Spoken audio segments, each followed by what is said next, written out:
Today is August 19, 2017, and tonight we are continuing on our investigation of the community rule.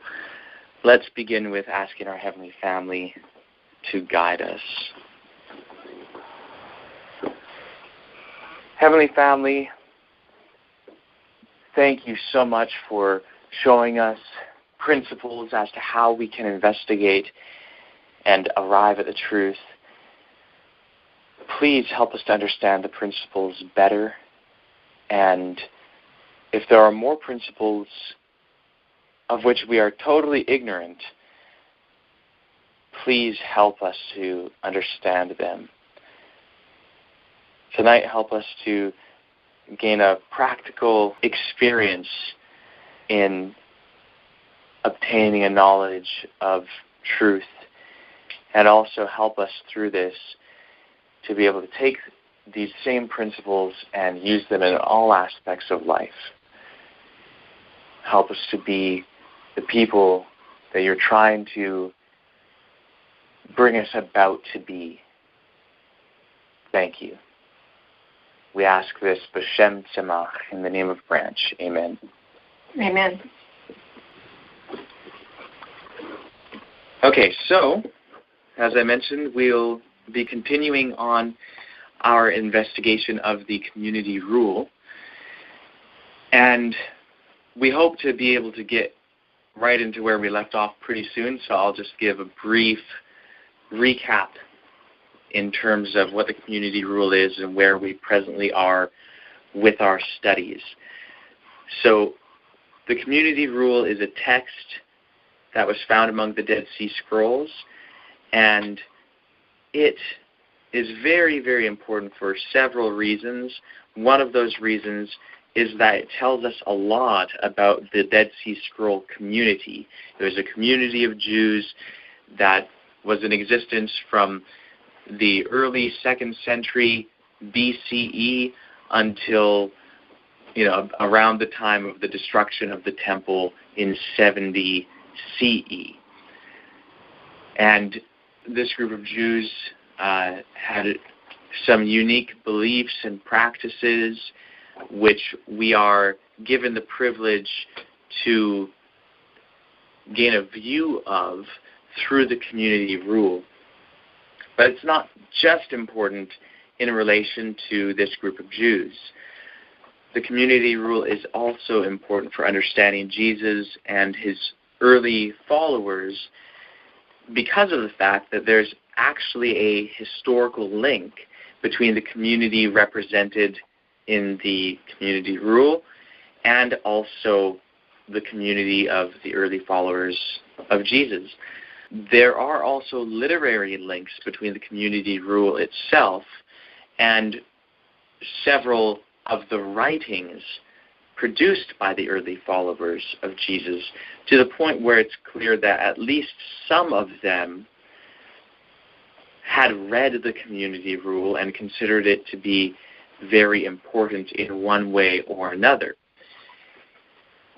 So this text is one among many texts which we are investigating and advocate investigating, because we do not take the perspective that God has given a particular list of writings, a biblical canon, and that is simply to be accepted, and then we base everything on that. No, we believe that we are supposed to investigate each writing on its own merits in order to discover whether its claims are true or not.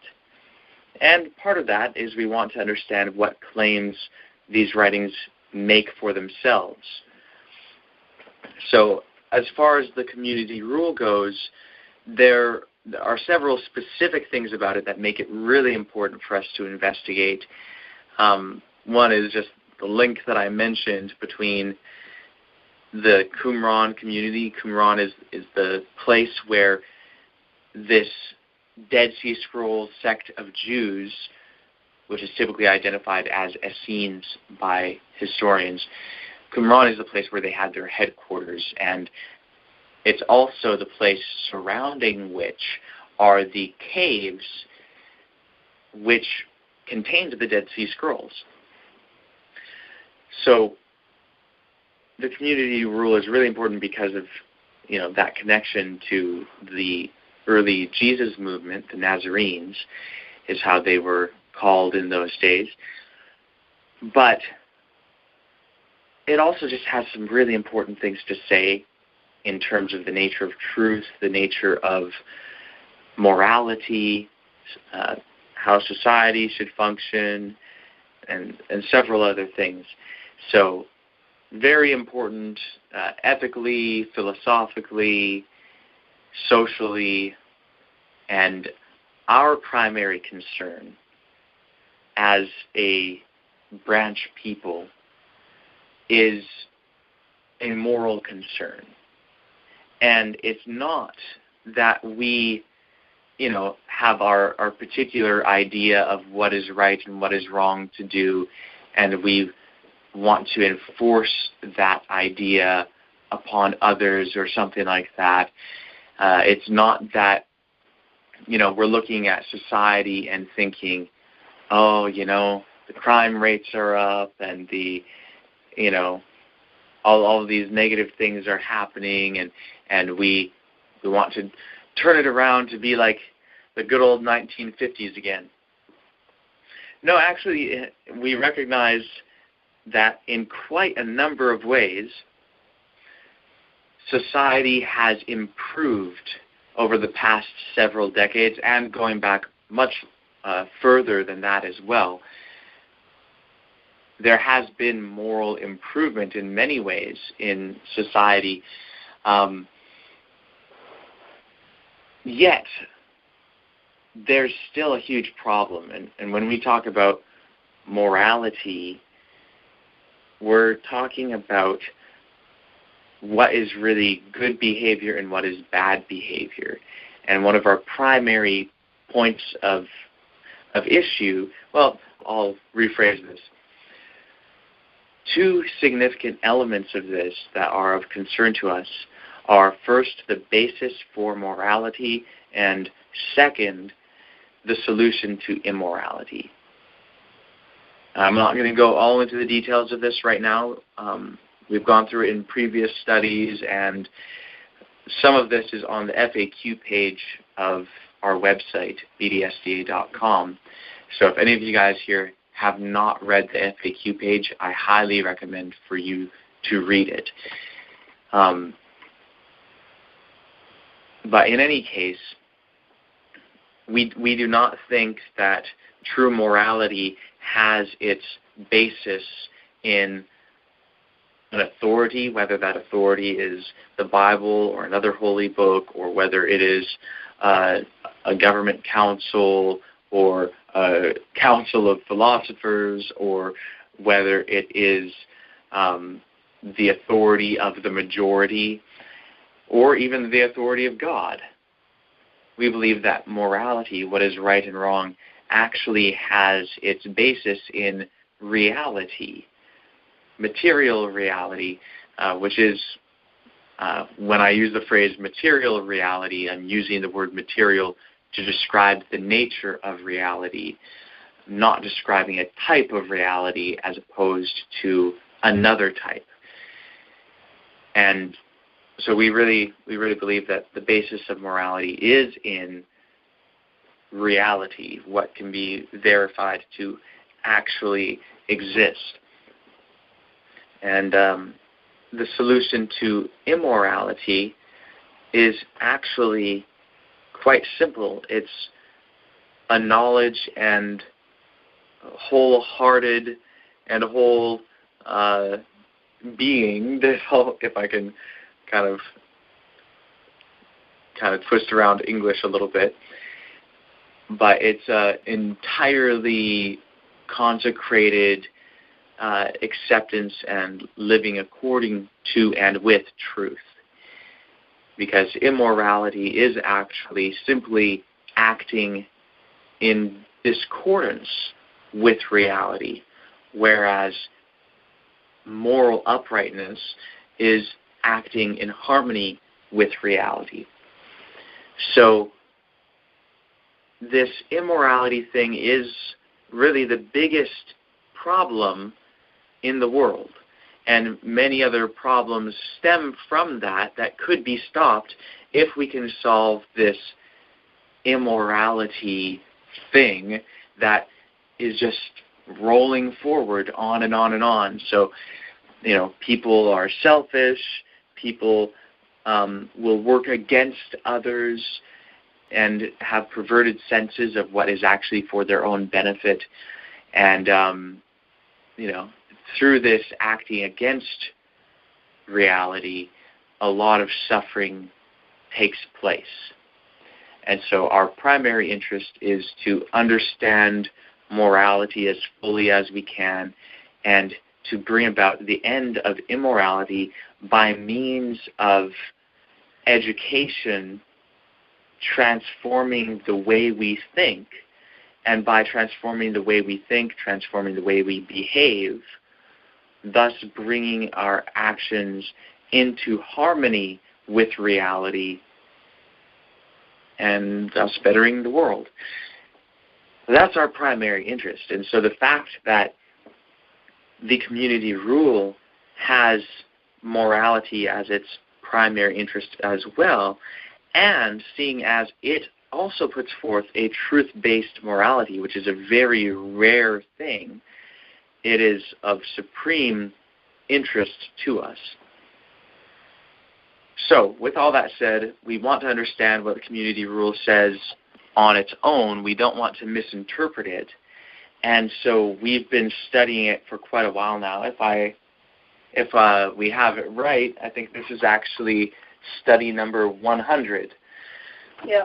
So we've been looking at this on and off for quite a while, and there's still a lot more to go, but it's serious enough and important enough that it has really required a lot of our attention.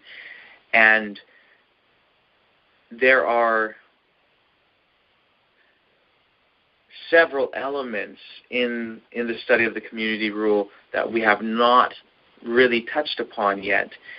And we are, at this time, into a different element of the community rule as compared to what has been the bulk of our study. So, for the most part, in our studies of the community rule, we have been focusing on a particular copy of the community rule known as 1QS. It was the first copy found, and it's the best preserved. And it's just one of 11 or 12 copies of the community rule found among the Dead Sea Scrolls. And it's the most popular copy because of its being the best preserved. Though we shouldn't necessarily favor it over the others just because this one happened to be better preserved than the others. So all of these copies are written upon scrolls rather than in books, because this is prior to the invention of the book. And this is also prior to the popularizing of the Codex, which is the ancient counterpart of the book, which may have just had its origin in the 1st century BCE, and it wasn't primarily used for literary writing. It was mostly initially used for, day-to-day tasks, military purposes, brief notes on things, and that sort of thing, not really for literary texts. So being written as a scroll, there are no pages. There are only columns of text. So 1QS has 11 columns, the first 4 of which we have already studied. Now, our studies so far have primarily been taking the form of exegesis. That is, studying the text, trying to understand what it says, and really having our interpretation of the text matching the intention and the thoughts of the author as best as we are able to do. And then we have been testing the claims put forth within the text. Now, of course, I could go into more detail as to how we've been doing that, but that's basically what we have been doing. But ever since we came to column 5, we took a break from exegesis, from really studying the text in order to discover its meaning. We have had to take a step back and discuss some other sorts of questions concerning the community rule, particularly in the light of the fact that we have multiple copies of the community rule and that those copies are not in all respects the same. They have differences in their wording, in some places quite significant differences, and differences in their content. These differences cause us to have to ask questions concerning the community rule. Part of this is we want to know the history of the differences in these manuscripts. Is it the case that 1QS represents a particular literary unit written by one author at one time, and then the other manuscripts of the community rule represent in some way altered forms of it, whether by the same author or whether by later scribes, or perhaps these were excerpts taken from it, perhaps they were second editions, whatever it may be. There's lots of different options. Or could it be that 1QS does not represent a singular literary unit by one author? Perhaps it's a compilation of several independent documents by the same author or several independent documents by different authors. Perhaps it represents a combination of documents of which the other documents of the community rule, or the other copies of the community rule, rather, represent those earlier documents that were later compiled into the community rule. That's something to consider as well. And there are other options. But basically, we should not just assume that because the copy which we've been studying so far is in a particular form, that form was the original form or the final form, or that it was written by one author just because we have it as one text at the present time. We shouldn't just make all these assumptions about what the community rule is and how it came to be and the history of the text. We need to gain a genuine knowledge of what it is, how it came about, who was its author or who were its authors. And in order to do this, we need to study it carefully. This involves textual criticism. This involves possibly what's called source criticism, trying to understand the sources behind the literary document or documents. It involves trying to understand the direction of change from one manuscript to another, not only in terms of its wording, but in terms of its content. Is there a history of composition here, in addition to a history of transmission? Last night I kind of explained that more, and I'll skip explaining that in more detail tonight. But these are the sorts of questions that we are asking, and these are very important questions to ask. I know that sometimes someone might want to just, I don't want to have to deal with asking those questions. I mean, does it really matter one way or the other? And, just read the copy we have, try and understand if it makes sense and go with that.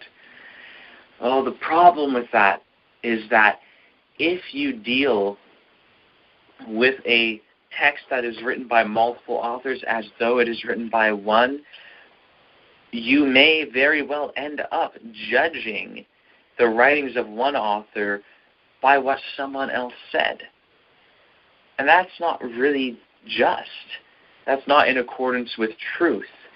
Thus, we would say that would be an immoral way of reading these texts. That would be an unethical way of reading these texts. Just as would be the case if you wrote something expressing your views, and then someone else wrote something expressing their views, and perhaps you disagree with them, and then let's say you die and time passes, and a couple hundred years later, someone takes your two writings and puts them together and publishes it in a single book, and then someone reads that book and reads something that the other author wrote and throws out the whole book and says, oh, this book is just garbage.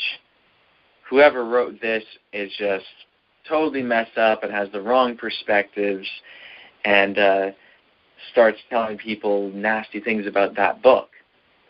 Well, that would be degrading and condemning your writings and the thoughts which you expressed in those writings because of something entirely unrelated to those writings, because of the thoughts of another author that just happened to be combined with your writings without your knowledge or consent.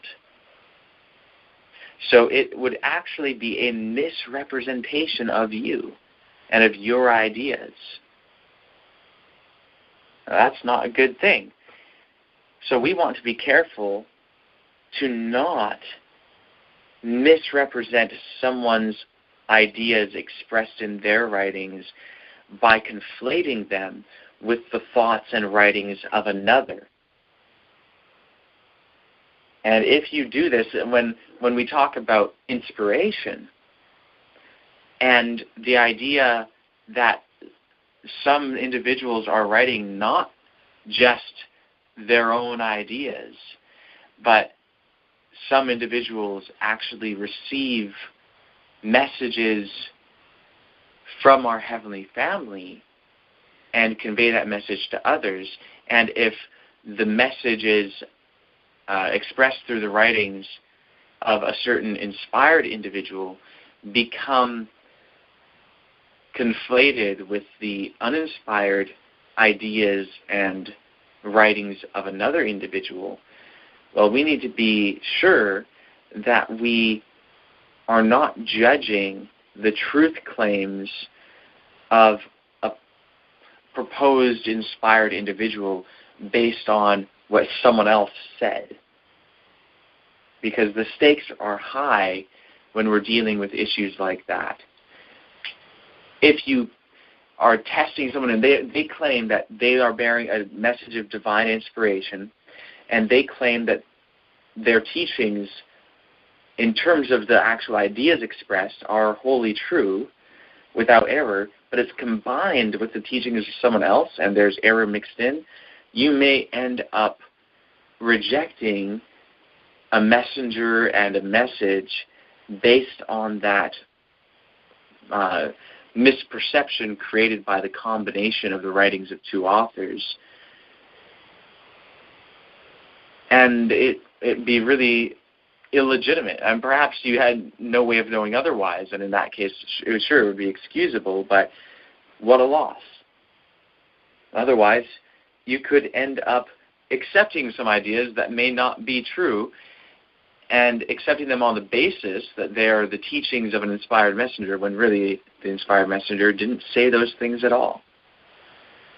So this is really all very important to keep in mind. With that said, we have found it necessary to engage in a very close examination of the contents of the Community of Rule. We have not yet determined whether it is written by one author or multiple authors. We have not yet determined whether the author or authors or some combination claimed inspiration or not, we have been able to determine that the first 4 columns of 1QS put forth ideas that are in harmony with reality and that are indeed even very important ideas. And we have been able to determine that those ideas had their origin with the founder of the Dead Sea Scrolls community, known in the Dead Sea Scrolls as the Teacher of Righteousness, an individual who is certainly considered to be a true prophet by John the Baptist, Jesus, James, Paul, and others. Those are some things that we have been able to determine. And we've learned a lot from studying the community rule, not only in terms of the ideas which it expresses, but also in terms of how to go about conducting investigations which will wind up landing us upon an understanding of truth.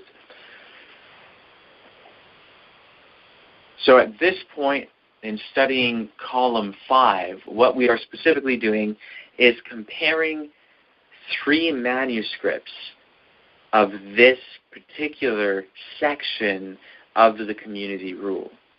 And in at least one of these manuscripts from Cave 4, it's the beginning of the document. So that particular document does not contain the material that is in 1QS columns 1 to 4.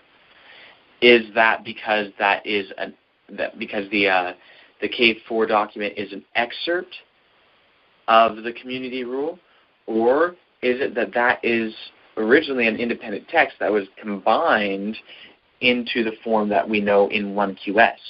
These are all questions that we have not yet answered, but which we want to answer, so we need to keep them in mind. But what we are doing is attempting to have a genuinely scientific investigation of these manuscripts in order to discover the truth of their history. And so we are employing, in essence, the scientific method in studying this text. So what do we do first? We make observations, and we take note of those observations. So since we are doing a comparative analysis of these 3 texts, we are looking at what each of them say and then seeing how the wording of one text differs from the wording of another. Our 3 manuscripts are 1QS, 4QS manuscript B, as in boy, and 4QS manuscript D, as in David. Those are our 3 manuscripts which have this particular content, which parallels 1QS column 5. And we are looking at each clause, making observations, and then putting forth hypotheses in order to explain those observations. And then we have to test each hypothesis to see whether it stands up to scrutiny or not. Once we do that with the first clause, and we have established the best explanation as being the most likely one, we will not then draw a conclusion as to the whole history of the manuscripts of the community rule. Instead, what we will do is we will say, okay, with this first clause, we have experimentally verified that this particular explanation, whatever it is the best known explanation. This is the best hypothesis, and this one stands up to all scrutiny thus far. Now let's move to the next clause. And then we will look at the next clause and look at the 3 manuscripts that we have available for that clause, make observations, take note of those observations, and then make hypotheses in order to explain those observations. And then we will test each hypothesis to see whether it stands up to scrutiny. And what I mean by standing up to scrutiny is that in order for a hypothesis to be a good hypothesis, it should not be contradicted by any of the observable facts. It needs to really explain the observable facts, and it needs to not be just one of a number of just as good explanations. It needs to have great explanatory power, and it needs to have uniqueness in its explanatory power. And in fact, if your explanation is really a necessary explanation to explain the observable facts, then we can say that that hypothesis is true. That hypothesis is valid. It stands up to scrutiny, and it is thus the right hypothesis. So when we conclude that for Clause 2, then we'll move on to Clause 3, and we will progress through each clause of the community rule. And particularly, we're dealing with column 5 of 1QS and its parallel content in the other manuscripts. And we will, try to determine, based on this careful study of each clause, what the truth is in terms of the history of the manuscripts. Is the wording as it occurs in 1QS the original, or was that really kind of a second-generation wording, and perhaps the wording in a particular 4QS manuscript is more likely the original wording? So we need to establish this. It'll help us to answer questions concerning authorship, concerning what the author or authors originally had to say, and thus we will be able to test it on its own merits. Yes, it's rigorous. Yes, it's detailed. Yes, it's time-consuming. But this is experiment. This is how to acquire knowledge. We need to not go into the whole thing of coming to conclusions based on emotion or based on tradition, based on bias. That doesn't work. That does not bring people to a knowledge of truth, even if they happen by preference, bias, tradition, upbringing, fluke, whatever. Even if they end up believing something that's right, but they're establishing their belief and forming their belief based on those sorts of reasons, they actually do not know whether their belief is true. Even if it is true, they have no knowledge of the fact that it's true. They just believe that it's true, and perhaps they are strongly convinced, they have a strong belief about it. But someone else may have a strong belief on an opposite conclusion regarding the same issue and have just as much basis for thinking that that's true, no basis at all, and thus there's no real difference between their beliefs and their foundation for their beliefs. And that same individual who happened to believe something right in one instance may believe something wrong in another instance and be using the same method to arrive at both. That type of belief, even if the conclusion is correct, in terms of practical importance for the person's life and how it impacts them and how they behave and so on, is valueless. It doesn't matter if your belief is right if you don't actually even know that it is right. Thinking it's right, believing it's right is different from knowing that it's right. It will not impact you as being truth if it's just a belief for you, if you do not know that it is true. It's really the process of coming to know and the state of knowing, which can only be arrived at through experiment, that really has the power. That's when you are becoming acquainted with reality. Otherwise, you're just being acquainted with a mental image that by fluke or by tradition or by bias happens to comport with reality in that particular instance. But since that's an unreliable method, you will not end up believing the truth about anything. And perhaps you'll be 50-50 on it, or less. And thus you will not be able to think and behave in conformity to reality in any sort of consistent way. And thus you'll end up practicing immorality and will be where we are today, because this is how most people do things. No, we need a totally different way of doing things. And the fact that it requires effort shouldn't turn us off from it, because really the other way has no real excitement anyway. The process of learning is a wonderful thing. Engaging in experiment has much joy with it. Let us not look at it as laborsome and wearisome. Let us consider it a joy, and it's a wonder. Like, think about it. What kid doesn't like to go and look at little bugs and, collect butterflies or whatever it may be, looking, and there's this wonder of nature. And you look at babies in their first year or two and how they're so wide-eyed, just taking it all in, looking at everything, and sure, they could just close their eyes and sleep the day away every day, and that's easier. It requires less effort, and but learning about things is exciting. It's fun. It's invigorating. It's wonderful.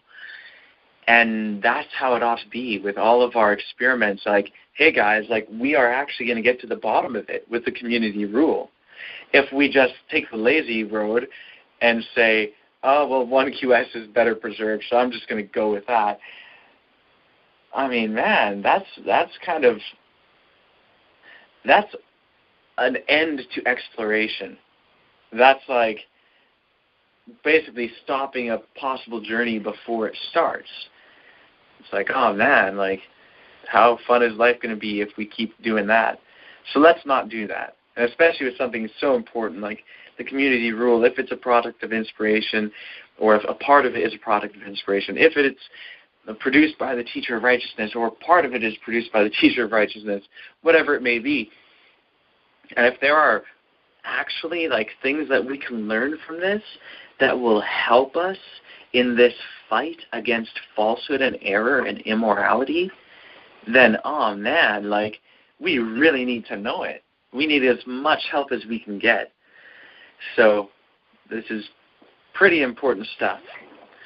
So with all that said, I know that we ended up going a bit, longer on these principles without looking at the actual comparison, but it is so important to keep the reason why we're doing this in mind, and to make sure that we don't get lazy and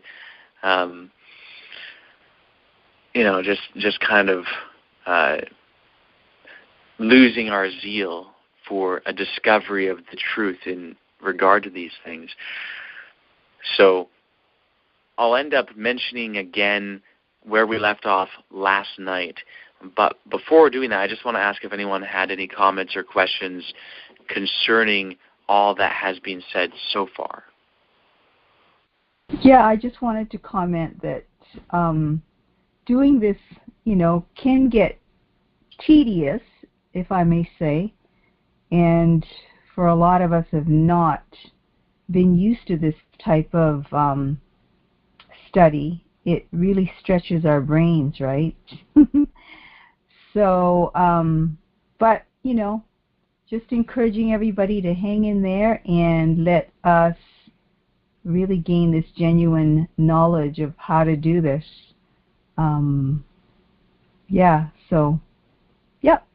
Blessings to all. Awesome. Thanks for mentioning that. And just so you know, one of the reasons why we are going through this all together like this is because, we've been talking about this for over a year now, how it has become evident that people generally don't know really how to study. We can read things, but we end up reading things and not critically evaluating it, and we think that it means this because of preference or bias or opinion or whatever it may be, and we end up with non-evidence-based conclusions, and that's not the right way to go about things. And if we were all already studying like this, we may not be going through this study together, because guess what? There's no way we're going to be able to examine every document that we need to examine together on the calls like this. Not a chance.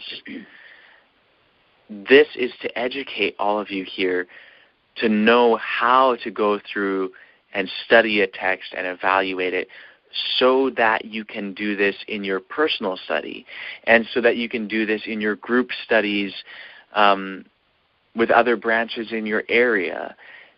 And, so you can study this on your own and then, mention it to someone else online or whatever, compare notes with each other, run things past each other.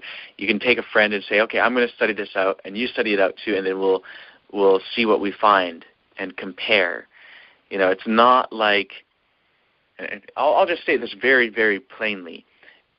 It would be wrong and unhelpful for you guys to take the perspective of, okay, well, we'll do the detailed study together on the calls, and then in my own personal study, no, I'm just going to sit back and do some easy reading.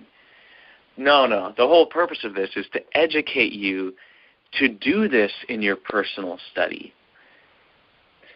That's what really needs to happen, is that you guys need to take this into your personal study and to learn to do this on your own.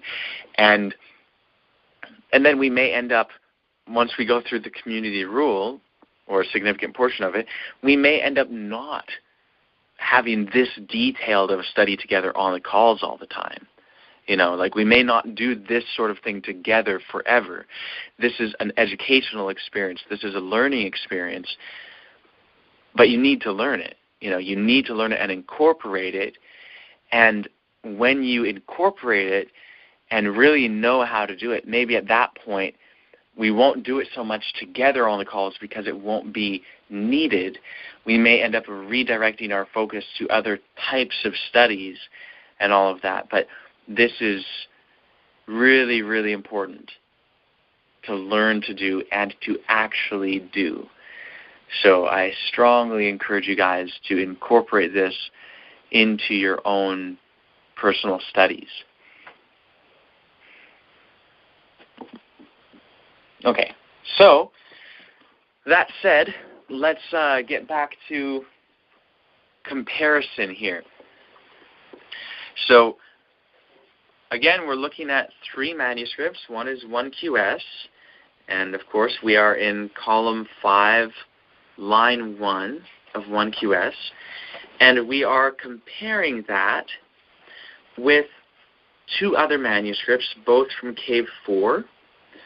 One is 4QS, manuscript B, fragment 5, and another is 4QS, manuscript D, fragment 1.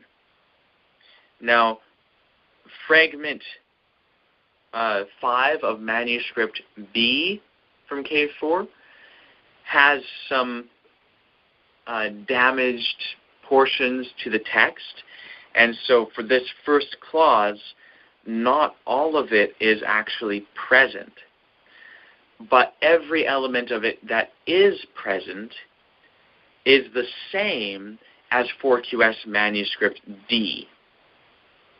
So really, for our purposes now, we're comparing 4QS manuscript D, as in David, with 1QS.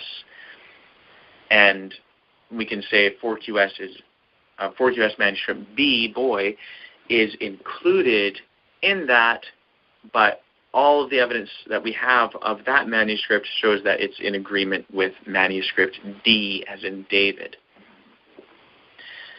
The dating of the manuscripts is that the 4QS manuscripts B, boy, and D, David are from about the year 30 to 1 BCE, whereas 1QS is from about the year 100 BCE and potentially a little earlier.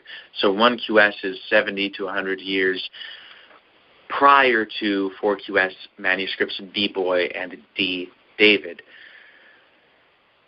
Though that does not necessarily inherently mean that the readings in 1QS are the earlier readings. So this is what we are examining. I will read our two readings again as represented in 1QS and 4QS manuscript D, David.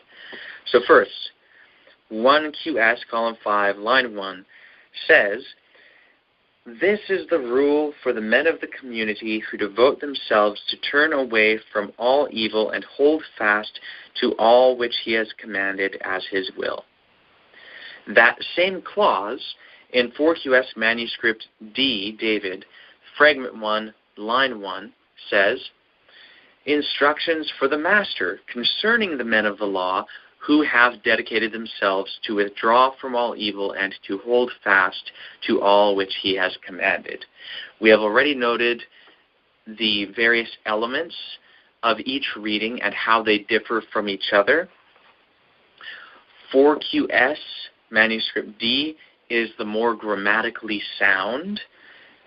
For example, the pronoun he in the latter portion of the clause has a subject, that being the master, from earlier in the clause, whereas 1QS is grammatically imperfect in this clause. It says, "Hold fast to all which he has commanded as his will." So you have these two personal pronouns, he and his, but there is no one specified as that he and his. So it's incomplete grammatically.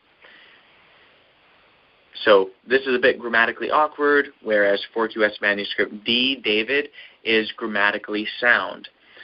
We also noted that 1QS has what seems to be a redundancy. It says, "all which he has commanded as his will." Well, the phrase "as his will" does not occur either in 4QS manuscript B, Boy, or in manuscript D, David. And it would seem to be an unnecessary thing to say. Whatever someone commands, you would assume to be their will, so why say "command as his will"? So we have been examining these differences and others. We've talked about how in 4QS it's instruction that is specifically for the master concerning the men of the law, whereas in 1QS it is, "This is the rule for the men of the community." So it's not specified in 1QS that it is instructions for the master concerning a people group. This is just a rule for that people group. Even the name of the people group is slightly different in the manuscripts. In 1QS, it's the men of the community, whereas in 4QS, it's the men of the law. Now, they're described the same way. They are those who devote themselves or who dedicate themselves to withdraw from all evil and to hold fast to all which he has commanded. That's the same, but there's this different phrase that's used to describe those who do that thing or who do those things. So in last night's study, we attempted to answer the question of whether it is always the case that the more awkward and redundant version of a saying is the more original, and that the smoother, less redundant version of a saying is always later, as in someone came by and cleaned it up. Because that might seem to be the more natural explanation that, well, why would someone change something from being smooth and not redundant to being awkward and redundant? Doesn't really make sense as to why someone would do that. But we ended up finding in last night's discussion that sometimes it is the case that the more awkward, more redundant version of a saying or of a text is actually the later one, and that the smoother, less redundant one was the earlier one. And examples of that were given are found in the Pentateuch, and how an author, or I should say an editor, at some point combined different texts in such a way that made them more awkward and, in fact, redundant, when originally they were smoother and less redundant.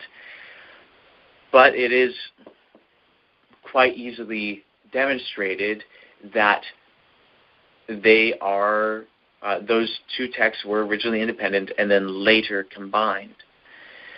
So, that's an example of the more awkward and redundant text being the later version.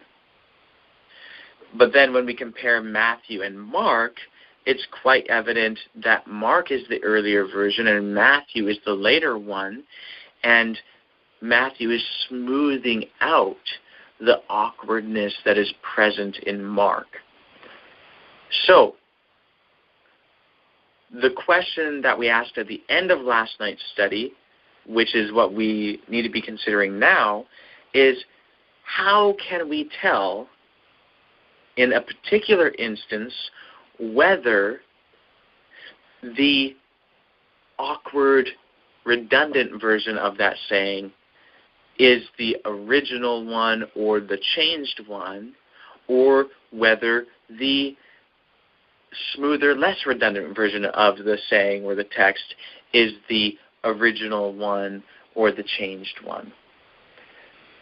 So, in contemplating this, have any of you come to anything which might help us to know which it is in any particular instance? I haven't come to any kind of conclusion, but in kind of looking at the hypothesis that you guys had come up, or hypotheses, the plural hypotheses, that you guys had come up with last Sunday, in the discussion about the Damascus document being written by the teacher of righteousness, and that was before the community rule. I mean, it sort of makes sense that probably 4QS, having instructions for the master would make sense, and then when the master's gone, it would make sense that they would change it. And if you were to look at 4QS and contemplate changing it, dropping out the language about the master, you might be inclined to add some strength in that redundancy. I mean, it might be a reason why redundancy was added, because you're dropping out the instructions about the master, or instructions for the master concerning the men of the law. I don't know. I just thought that it made sense, and you guys may have touched on that already. I wasn't on that call last Sunday, but that sort of makes sense to me. Okay, so there were a couple things there, and I'm not sure if there's a misunderstanding on one point or whether you intended to say something other than what you said, but you mentioned about the Damascus document being written by the teacher of righteousness and being written earlier than the community rule. I actually do not at all hold that is true. The Damascus document refers to the teacher of righteousness as someone other than its author quite clearly, and refers to God rising up the teacher of righteousness as a past event. And I really believe that the Damascus document came after the community rule rather than before the community rule. But perhaps you're talking about how the Damascus document describes the timing of when the teacher of righteousness arose, and how when he arose was prior to any of the copies of the community rule which we have. I'm not sure if that's what you're trying to get at, or if you were thinking that the Damascus document was actually written by the teacher of righteousness and came prior to the community rule. My notes are a little clumsy, but yeah, you're exactly right. I have noted that the teacher of righteousness rose before the community rule was written. So, and that's an assumption, too, that the teacher of righteousness was still around when the community rule was first written, or at least column 5 of the community rule was first written. So that is an assumption still. Right. So we're going to have to find out, is it a literary unit? Is it a conglomeration of several originally independent writings? Teresa even mentioned the possibility of, what if certain sections of it actually came from before the time when the teacher of righteousness arose? So that's something to have on the table too. Let's consider whether a portion of it could have come from before the time of the teacher of righteousness, maybe some during the time, maybe some after, maybe all during, maybe all after, maybe all before. We can consider all possibilities. So, some of the things that you mentioned were in regard to kind of the broader issue of which came first and in regard to the saying, and that's all good. However, I do think it's important for us to kind of focus on a question and then move on to another question and then move on to another question so that we don't end up kind of jumping from point to point, because we want to make sure that we address each element. And so if we can focus for a bit on whether there is a way for us to tell, given an instance where we have multiple versions of a text or multiple versions of a saying, with one or some of them being more awkward and more redundant and others being less awkward and less redundant, is there a way for us to determine in a given instance which direction the change went? Did it go from awkward and redundant to smooth and not redundant, or did it go from smooth and not redundant to awkward and redundant? And again, there are examples of both. So it's not that those factors, awkwardness and redundancy, can be in and of themselves the determining factors in terms of the direction of the change. There must be some other aspects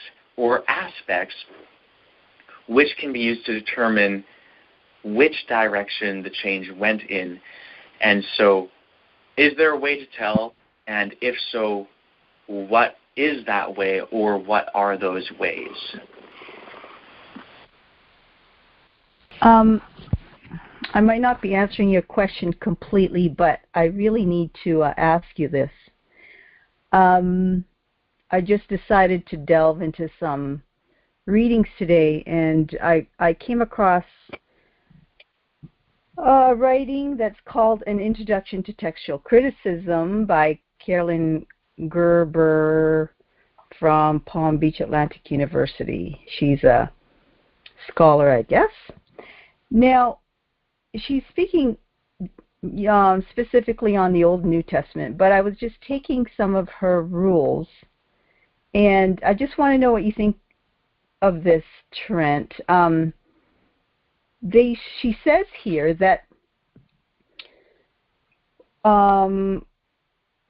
the reading that can best account for alternative readings is more likely to be the original. That's one point she makes. Another point is one reading significantly shorter than the other? And it is presumed that scribes are more likely to add explanation and elaborate than they are to remove something from the text. Therefore, the shorter reading is more likely to be original.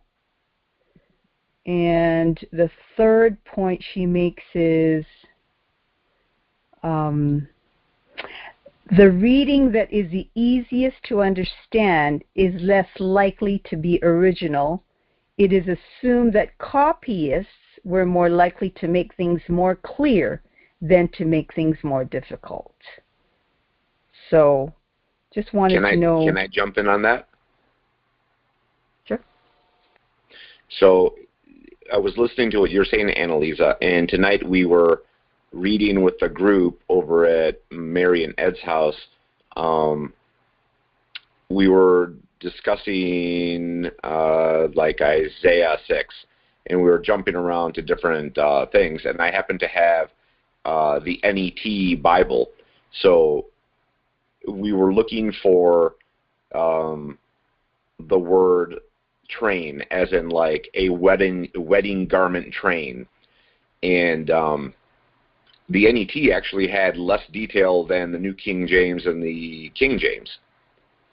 And so the transcribing of like these passages were, the NET actually had less detail than the two other versions, and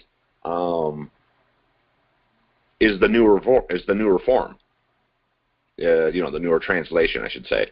So that's actually, we had a pretty live example on that tonight for sure. Yeah. So, in terms of those particular criteria and everything, and John's example is an example of how the later translation is actually less explanatory and so on, and it came after. So that kind of, to a certain degree, goes against the idea that the more explanatory one is always the later one, right? And so that's an example. And in terms of texts, it's not always the case that the one that is clearer or more easier to understand, the one that's easier to understand is not always the later form. And the Pentateuch and the examples like Genesis 6-8, Numbers 16, are great examples of that. Number 16, as it presently is actually pretty hard to understand.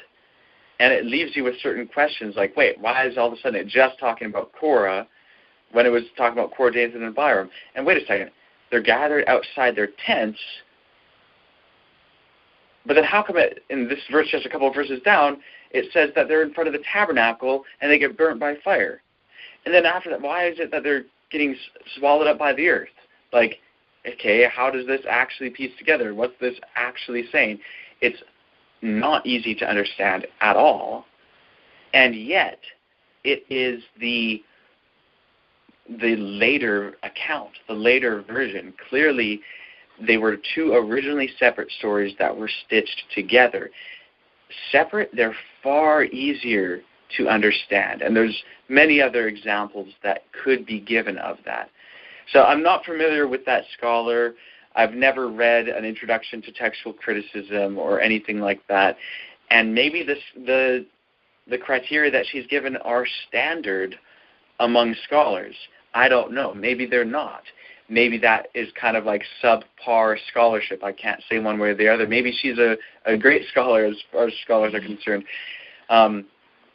But definitely the criteria, it's, maybe like as generalizations they have value perhaps, but they're by no means a rule, and they're by no means consistent. There are exceptions to all of those criteria. There are definitely times when scribes add material, but there are definitely times when scribes take away material. And, you might have the assumption that, they'll add because they're wanting to explain more. And in certain instances, that's the case. But other times, scribes will actually leave things out, either by accident, like you could skip from one line to another without even intentionally doing so, and sometimes it's still coherent enough to read, or other times you don't want to have to copy so much, and that particular part you may find less relevant for the purposes of your copy, and let's face it, it's hard work to copy a lot, so you might just leave however much out. Or if there's redundancies in the original text, you might just get rid of those redundancies, and that's actually a shortening of the wording of the text. So it can happen either way, and it does happen in both ways in the history of scribal practices.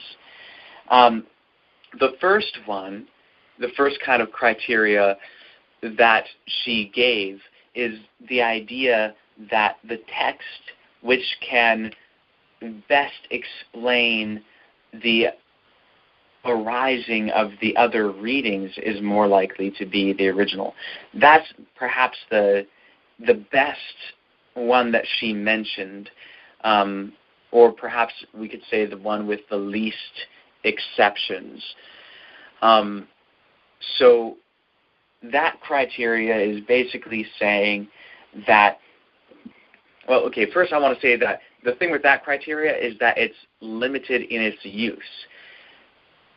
Sometimes you can just as easily see one reading arising from the other as vice versa. And in that instance, it's, that can't really apply. But sometimes, let's say you have 3 different readings, and you could say that 2 of them could have actually arisen from the first reading based on, let's say you have a scribe who doesn't perfectly understand the language. In fact, an easier example to understand this is with translation from one language to another, rather than just transmission. But I can see this principle also applying in textual criticism as well. But when it comes to translation and trying to establish the original language of a text, this principle can really apply, because let's say you have a manuscript in 3 different languages. Let's say you have it in Greek, Latin, and Hebrew. Well, if you compare those 3 versions and you don't know which one it was originally written in, and you take the Hebrew word and you can say, okay, well, under the hypothesis that the Hebrew was the original, the Greek is actually a good possible translation of that Hebrew word.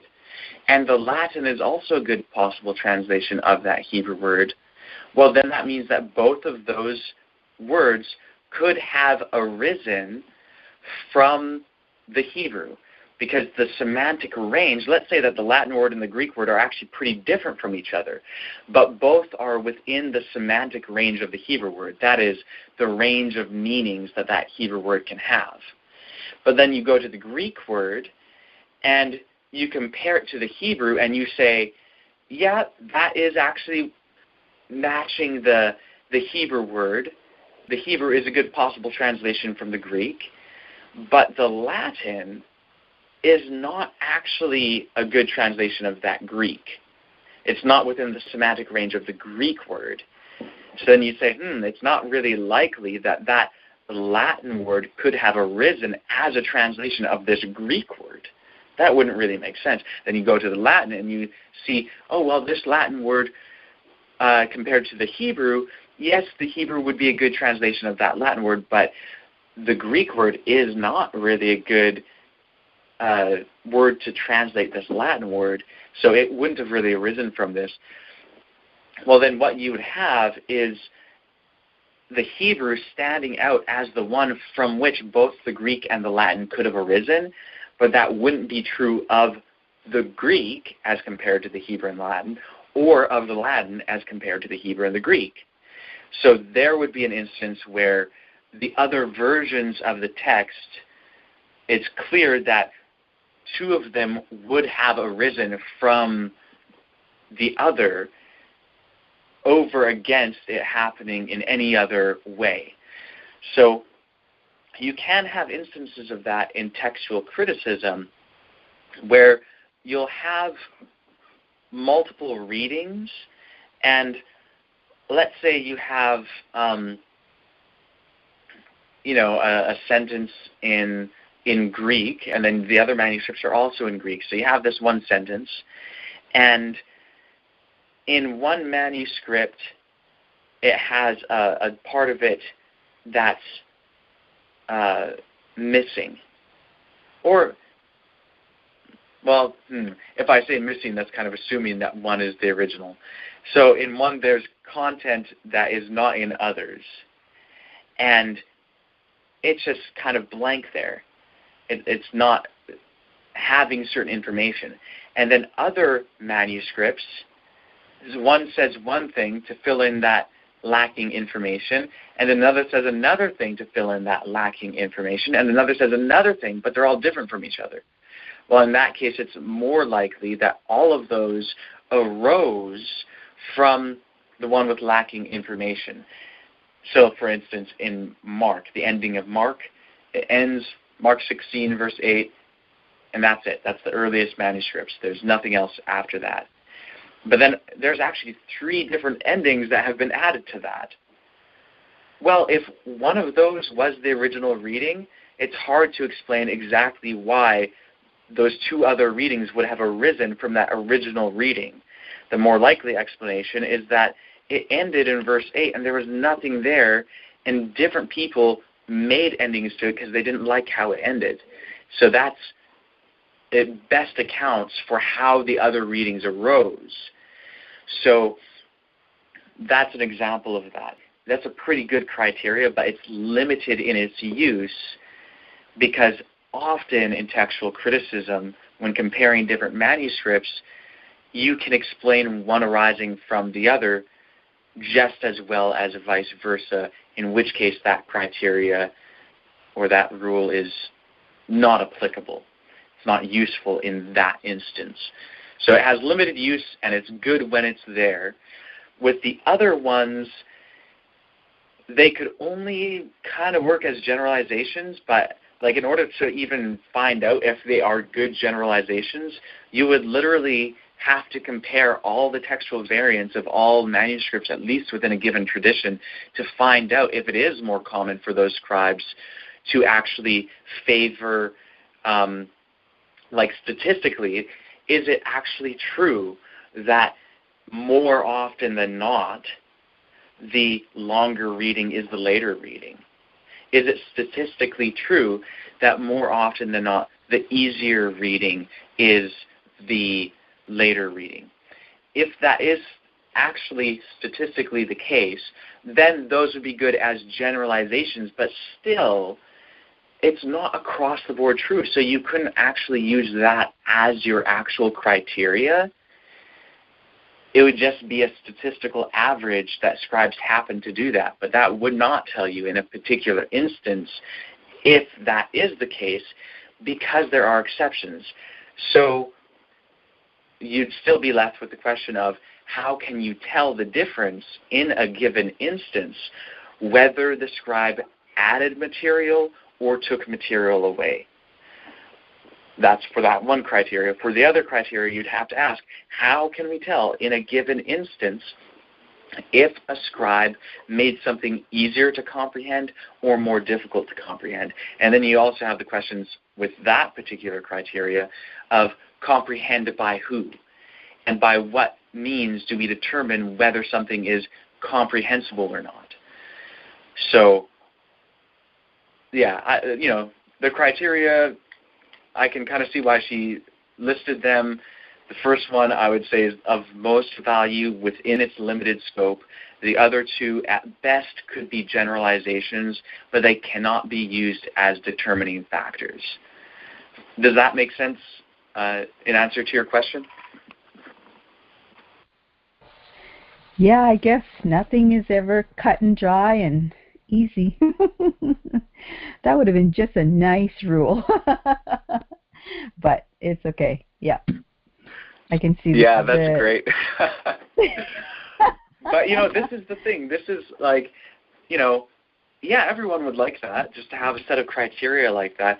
I actually don't think it's the best to kind of develop criteria because people often treat criteria as canon. They take them as rules and apply them as though it's going to give them the answers. But that kind of removes someone from considering things on a case-by-case basis.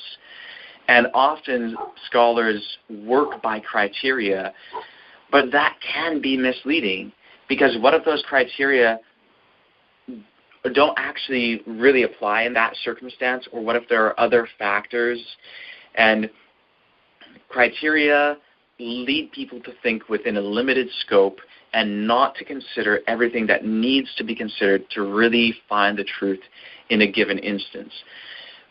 I'm not saying that criteria are useless. They can be helpful in kind of figuring out how to go about making a determination where they apply. But I think that it should be, like, it would be helpful if scholars would say, instead of saying, like, these are rules of textual criticism, it'd be good to say that, well, first, it'd be good to determine whether they are even good generalizations.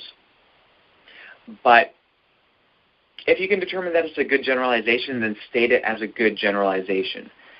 If not, you can say this is how it works some of the time, and this is something to keep your eyes kind of open to. Like, look out for this because it may indicate this under certain circumstances, but under other conditions, maybe it won't indicate this. So, it's good for suggestions to kind of like provoke thoughtfulness on how you might go about determining the case in a given instance, but it's not good to use them as rules. Just like with language, when people talk about the rules of language, I think it's so unhelpful to talk about rules of language, because languages do not develop by someone prescribing rules and then making a language within those prescribed rules. No, the laws of language, the rules of language, as it were, are not prescriptions of the way things must be within a language. They are descriptions of the way things usually are within a language. So languages develop organically, and then people come by later and analyze them and describe how they work and call those descriptions rules. And sometimes the way that they describe them actually doesn't match. When I was in school, I was told I before E except after C. That was given to me as a rule of the English language. And then you have to say, oh, well, there's exceptions to the rule. As if someone created this rule, then built a language within it, and sometimes didn't follow their own rule, so there are exceptions. That's not how it happened at all. The spelling of words developed as they did. Someone looked at a bunch of words at a limited sample, and within their limited sample, they said, well, it seems to be the case that I before E, I comes before E, except after C. But then in further analysis, they found that, quote unquote, there's more exceptions to the rule than there are instances of following it. All that means is that the linguists who made that rule or described the language in that way did not have proper enough analysis, and so they made a false judgment about the language. It's not actually the case that I comes before E except after C. That's not even how it normally works. That's not even how it more commonly works. That's just an incorrect observation about the English language, although it sometimes works that way.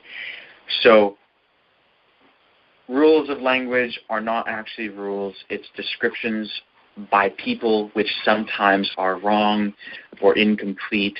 And it's the same way with developing criteria for history or for textual criticism or any other form of criticism.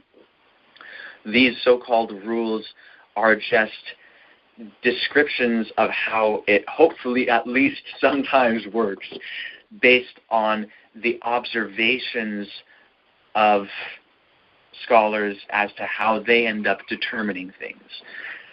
So, yeah, we have to examine each thing on their own.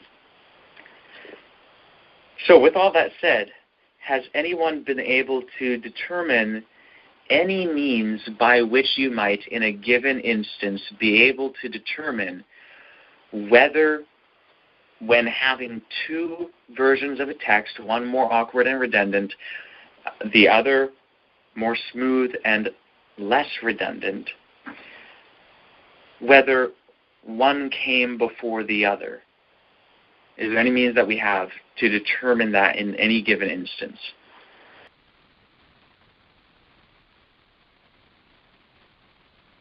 I can come up with a different hypothesis, but I can't exactly answer that question. Yeah, maybe in a way it is an answer to that question, but it's when you're looking at these two, it's more reasonable to assume that the original copy was 4QS and that there's instructions for the master. In other words, there's a master that this was written around.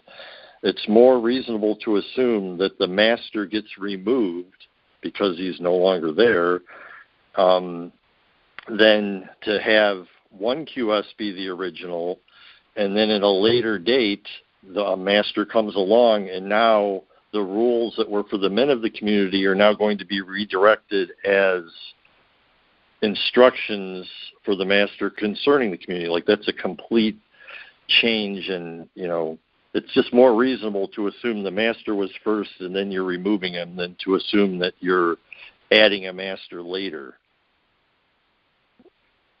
So that's a whole different hypothesis, I suppose. It's not really answering your question.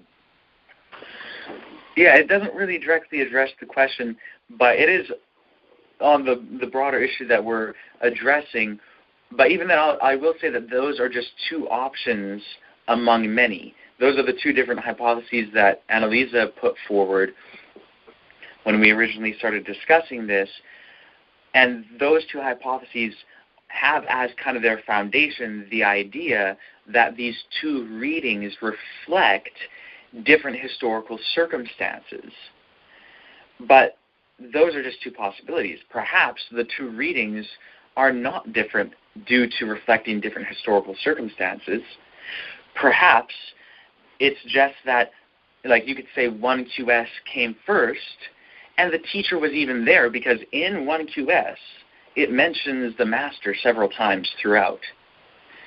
And so perhaps it was there, but he just wasn't specified in that particular instance. And then later they thought, well, let's specify. Like, we know we're talking about, really, it's the master giving these instructions to the community anyway, so let's further specify it. So that doesn't require a change in historical circumstance.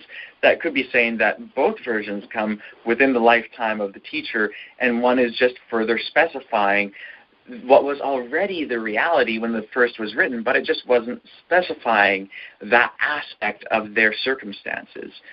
So that's another explanation, which actually has 1QS as being earlier, but still within the time of the teacher. But the reason why the master isn't mentioned in 1QS, according to this hypothesis, is that he just didn't happen to be specified, because, you're talking about the master all throughout 1QS already. Do you have to specify him in every instance when everyone in the community already knows that, yeah, it's the master teaching this?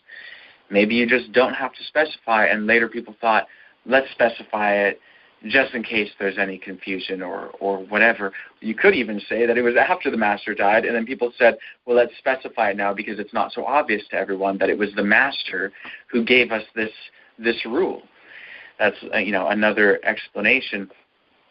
Likewise, one assumption that both of those hypotheses have that assert that those two readings are reflective of different historical circumstances is that the master is the teacher of righteousness. But has that actually been verified yet?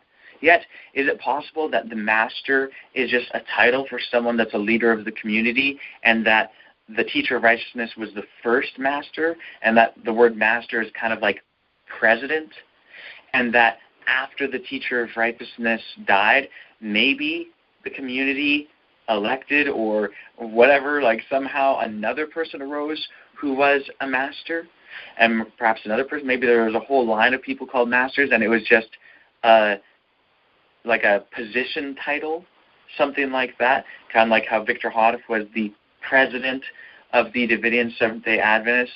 He was called the president, and he referred to the president as in whoever is filling that role at a given time. And then later, I mean, with Davidia, most Davidian organizations don't have a president. They just have vice presidents without presidents. But, you know, there are a couple Davidian organizations that have presidents. And so that's a word that refers to that particular role. Is the word master or instructor like that? Is it exclusive to the teacher of righteousness? We know that it does apply to him. He applied it to himself in the Thanksgiving hymns. But just because it does apply to him, does that mean that it's exclusive to him? Well, not necessarily. So there are multiple other possibilities aside from the idea that it reflects historical changes that have to be taken into consideration. So anyway, we'll have to consider all that. But really, I think it is important for us to find out whether we can tell in a given instance whether the awkward, redundant reading came first or the smooth, non-redundant reading came first. It's important to be able to tell the difference in a given circumstance, since we know that there are examples of both. And that should be a hint. If there are examples of both, and if you know some examples of both, maybe you can go look at those examples and see how they differ from each other and use that to help us to understand how it is that we can determine which it was in a given instance. I was just looking at something today, so I kind of cheated, and they were saying, the scholar was saying that 1QS looks like it was redacted because there's doublets, and I know that that's for like all of 1QS and not necessarily for this one line in column 5 or this phrase or whatever, but I guess if there's doublets, then you would know that it's redacted, so that you would know that the one with doublets came later. I mean, that's one way to know. Okay, so yes, that does get to broader issues. I don't think that there's any sort of consensus as to whether there are doublets. There are places that give similar instructions, but there's the question as to whether it is for the same people group. I know that some say that there's a doublet in terms of entering into the community, but is that really the case? That's something that we have to examine, right? So that's getting to things that we have not really examined yet. And so, yeah, we have to examine it to make sure. This is kind of an interesting issue because, you know, scholarship on the community rule is by no means finished, by no means complete. And, you know, I think that we are privileged to be able to really examine this because honestly, well, I'll put it like this. You guys are equipped with a very good tool set. You might not know exactly how to use the tools yet, but you really do have the tools to do this work. And in fact, the tools that you have are more precise and better fitted to accomplish this task than the tools in the toolbox of many, perhaps all, of these scholars who have already examined this question or are in the process of examining this question. And I think kind of the example that we kind of had a little earlier with Anna reading the quote from, I forget the name of the scholar, but, you know, this introduction to textual criticism, well, we find that those tools are, you know, that were presented in that toolbox are a bit more blunt and a little less capable of actually giving us the answers. But the toolkit that we have in this message is very, very good with very precise tools that are so well fitted to accomplish this task. So I want you guys to kind of like realize or contemplate the fact that you really do have the tools. And so analyze the things that you already know in terms of the principles of this message and seek to apply them. It's just the application. It's, maybe you haven't learned how to use the tools or use them in this way or anything like that, but they're there. So think about what we've learned in the message. Think about I'm not talking about like particular doctrines or whatever, but our Heavenly Family has been teaching us how to go about learning, how to go about conducting experiments and so on. And so think about it, contemplate it, try to apply it to this. Modern biblical scholarship is definitely valuable, and I think it's great that you guys are looking into what scholars are saying on these issues. And where they give an experiment, we ought to repeat the experiment. Where they lack experimentation, we ought to do experimentation. And where they put forth their hypotheses, we need to test their hypotheses. When they make their claims, we need to test their claims.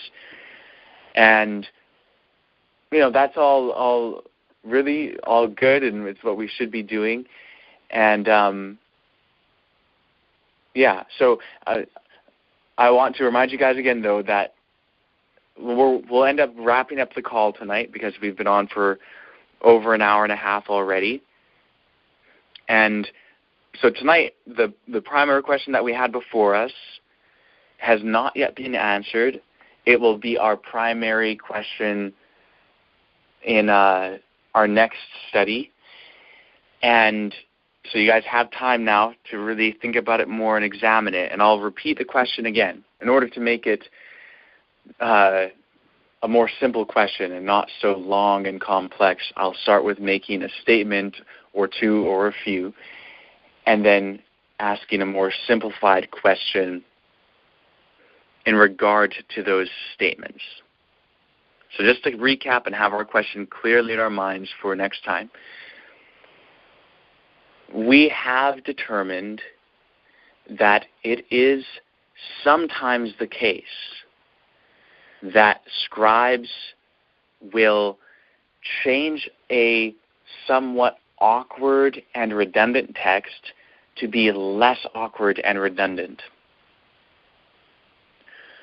We have also seen that it is sometimes the case that a scribe or scribes will take a text that is smooth and not redundant and will in some way change it, thus making it less smooth and more redundant. The question at hand is, how can we tell in a given instance which way it is? So the given instance is an instance in which we have two texts, or possibly more, which are basically, it's the same text, but there's two different versions. And one is more awkward and redundant, and the other is more smooth and less redundant. That's our given instance. How can we tell in any given instance, any given circumstance like that, which way it is, which one actually came first, and whether it was changed from awkward and redundant to smooth and not redundant, or whether it was changed from smooth and not redundant to awkward and redundant? That's the issue at hand. There are many, many, many other issues in regard to this, but for now, let's focus on that one. Let's try and establish that, because that will be important as we go from point to point, from clause to clause, from text to text. We need to know how to tell the difference in an instance such as that. And it is an important part in determining the truth of this particular clause. So any comments or questions on this element before we close off? Yeah, I was going to say, so we are to assume there is a correct answer then. It's either one or the other, right? I'm not sure I exactly understand your question. Would you mind rephrasing it? I'm trying to say that we are to assume that there is a correct answer, that it could be one or the other, and nothing in between kind of thing. Okay, so I'm still not entirely sure what you're asking. Let me kind of ask to make sure I'm understanding your question. Okay, in terms of whether there's a right answer or a correct answer, are you talking about basically the idea that it is actually the case that one of the texts came before the other, as in it is either true that the awkward one came first or the smoother one came first? Or are you asking whether there is actually a way to go about determining that? Or are you asking something else? Well, definitely one's going to come before the other, right? But I think my question is more like, okay, so we have two scenarios. Okay, we've determined that sometimes the scribe will change a redundant statement to something smoother, or a scribe will take a smooth statement and change it to a less smoother and add more redundancy to it, right? So you're saying that there is a cut and dry answer. It's either one or the other that we can conclude. That there is a way to determine that. Well, my question to you guys is to find out whether there is a way, and if there is a way or multiple ways, what is it or what are they?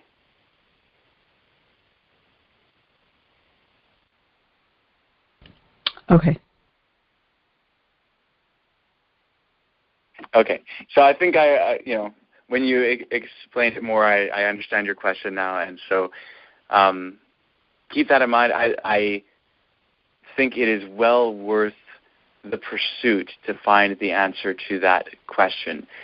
And so, yeah, I look forward to hearing what you guys find, for sure.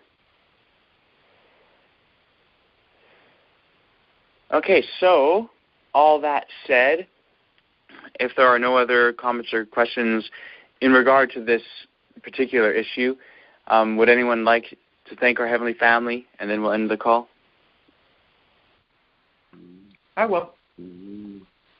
Heavenly Family, we thank you for a beautiful Sabbath day. I thank you for the friendships we have in this message, and for just the freedom to get together and to discuss these things in person and on the phone. We thank you for the spirit of prophecy in our midst.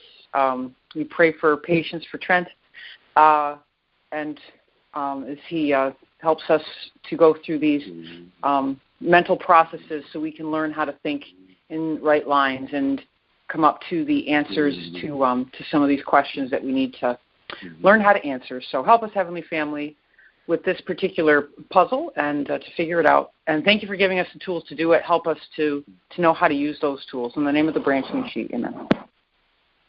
Amen. Amen. Mary, you make us laugh. Seriously. Just so you know, I don't feel at all like my patience is being tested or anything like that. Just in case that's how it comes across to you or anything. But no. This is like I love, and our Heavenly Family loves, guiding people to come to understand how to go about discovering truth.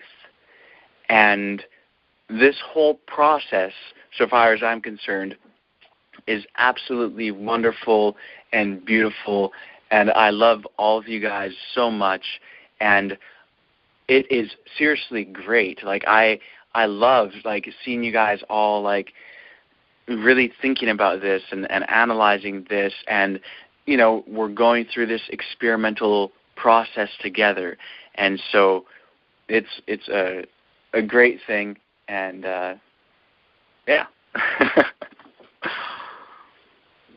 Amen. All right, well, have a good night, everyone, then. Love you guys. Lalato. Have a good night yourselves.